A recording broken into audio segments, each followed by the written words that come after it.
Assalamualaikum warahmatullahi wabarakatuh. Perkenalkan, kami dari kelompok Tulip yang beranggotakan yaitu saya sendiri, Aurelia Khairunisa, lalu ada Aulia Dewi, ada Felita Antika, lalu ada Rizky Aulia, dan yang terakhir ada Andrian Febrianti Fauzia.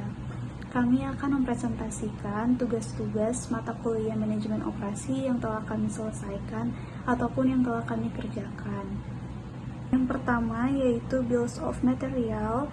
Di sini saya ingin menjelaskan bagian-bagian utama yang membentuk sebuah jam tangan. Pada gambar pertama, kita bisa melihat tampilan depan jam tangan. Ada jarum jam yang menunjukkan waktu dan dial atau latar belakang jam yang biasanya terdapat angka ataupun logo. Lalu pada gambar kedua, jam tangan terlihat seperti dari luar.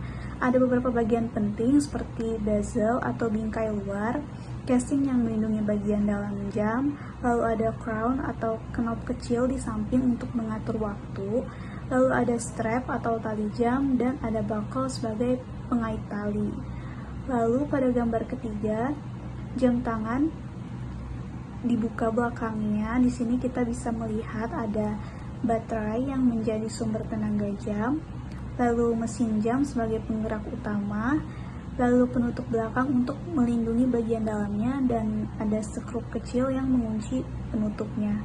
Nah, semua komponen ini saling bekerja sama agar jam tangan bisa berfungsi dengan baik dan juga nyaman untuk digunakan. Lalu selanjutnya yaitu life cycle analysis produk Philips. Di sini saya akan menjelaskan bagaimana perjalanan sebuah produk Philips dari awal hingga akhirnya, atau yang disebut dengan siklus hidup produk. Untuk fase pertama yaitu introductory phase. Pada tahap awal, Philips banyak berinvestasi untuk riset dan pengembangan, misalnya membuat produk seperti MRI, smart home, dan juga perangkat IoT. Mereka juga fokus pada desain yang nyaman untuk pengguna dan proses produksi yang ramah lingkungan. Nah, selain itu, Philips juga membangun kerjasama dengan banyak pemasok agar bahan bakunya itu selalu tersedia.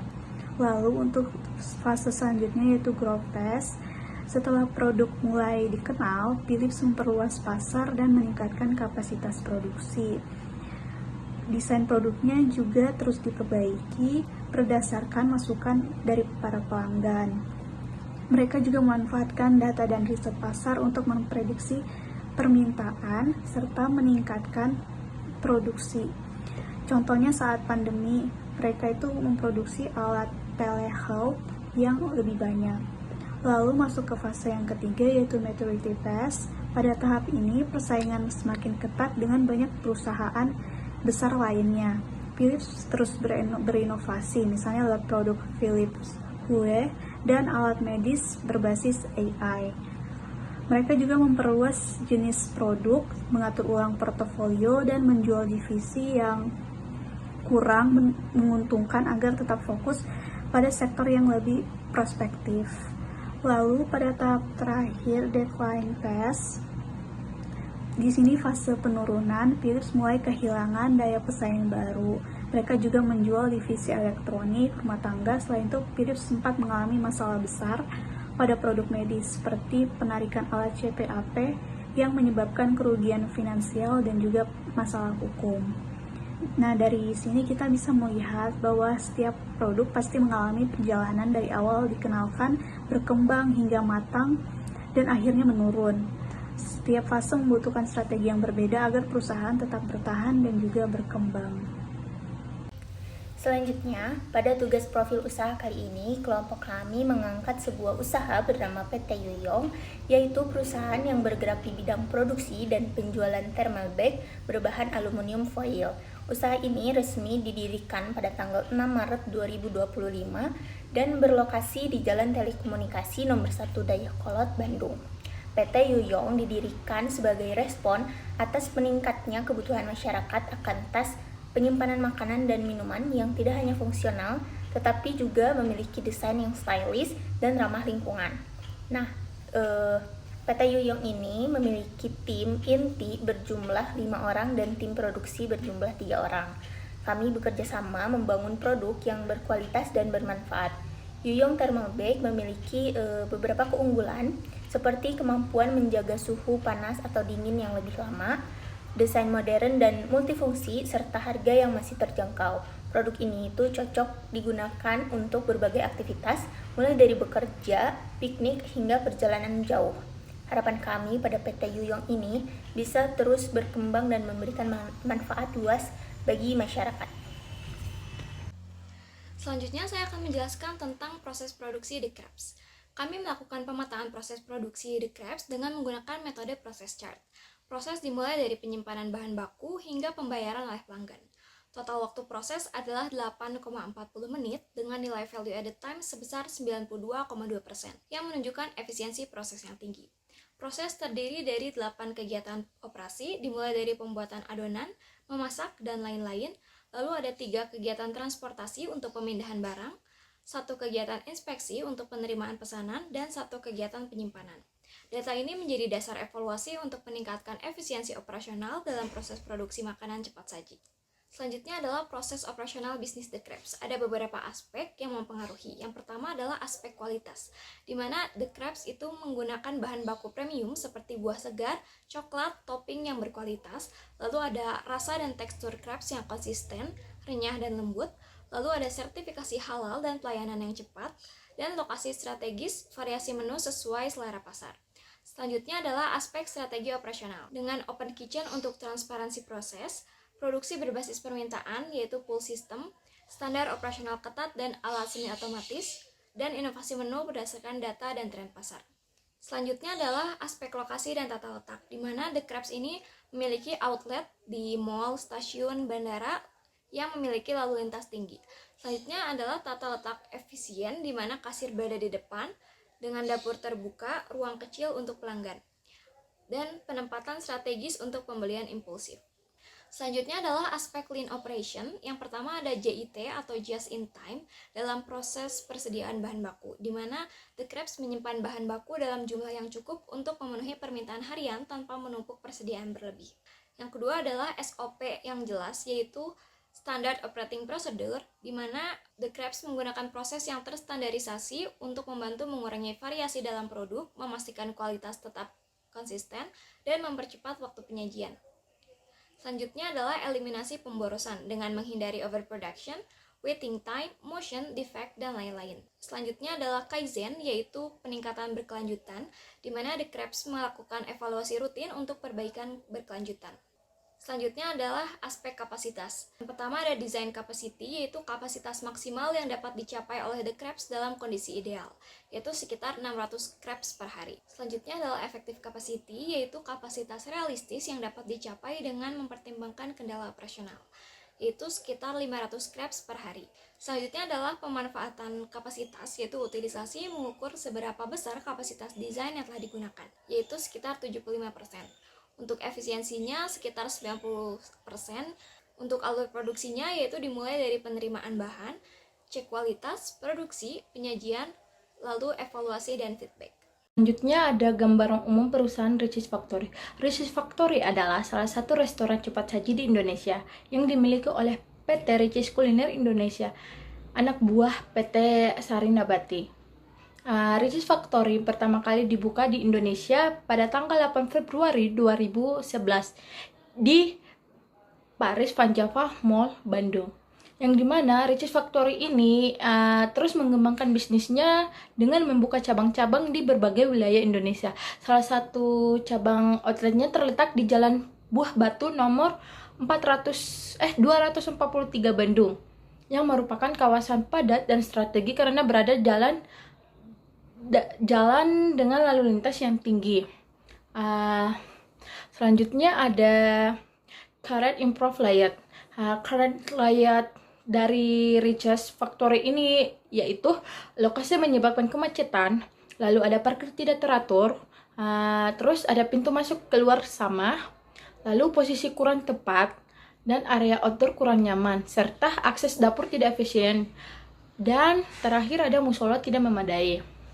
Kalau untuk improve layoutnya yaitu pengaturan alur masuk dan keluar pengunjung, zona khusus untuk driver ojol online, lalu ada optimalisasi area order dan antrian, lalu ada pemisahan jalur order dan pick up, Terus ada pengaturan area outdoor dan smoking area.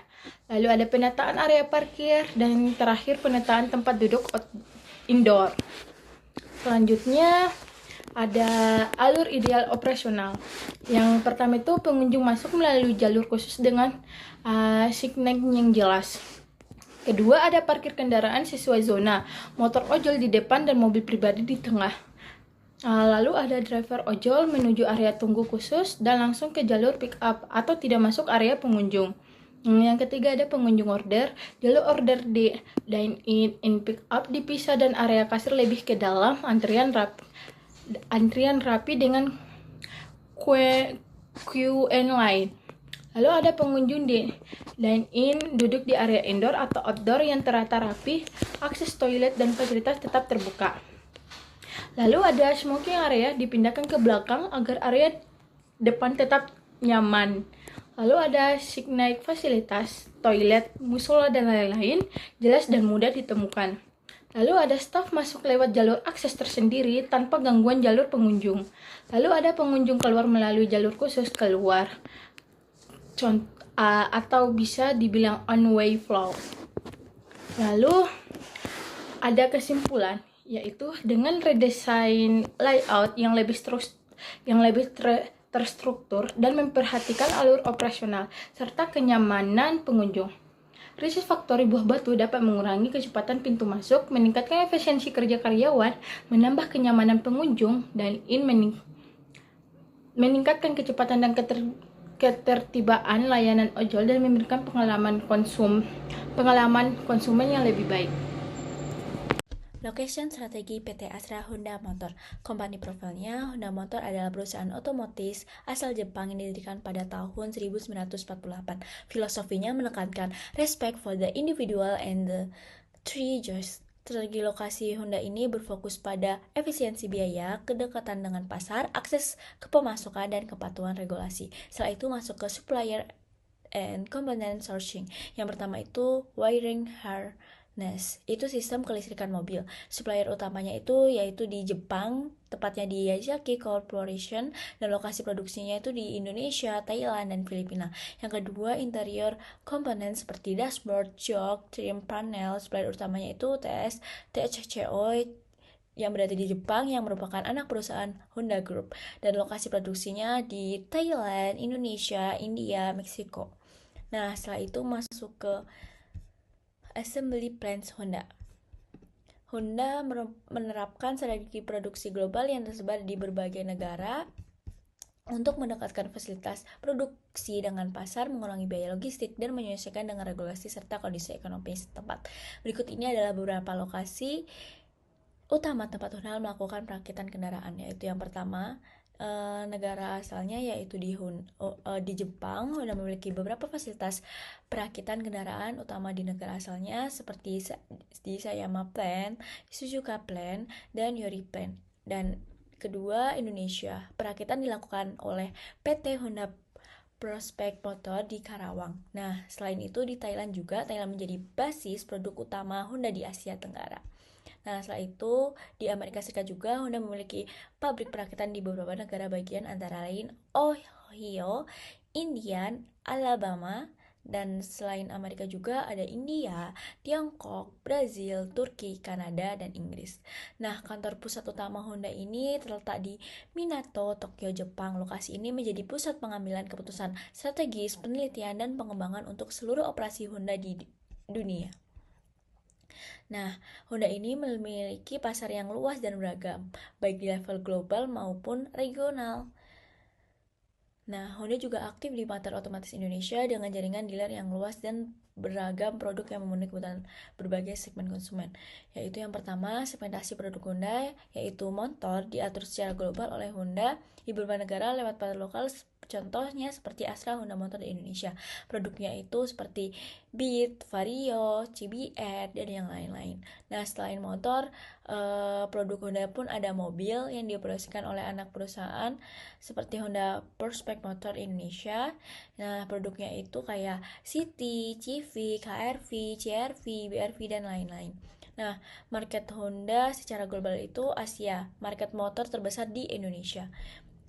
Selain Asia pun, Honda ada di market mobil premium Honda di Amerika Serikat, salah satu pasar terbesar Honda di dunia.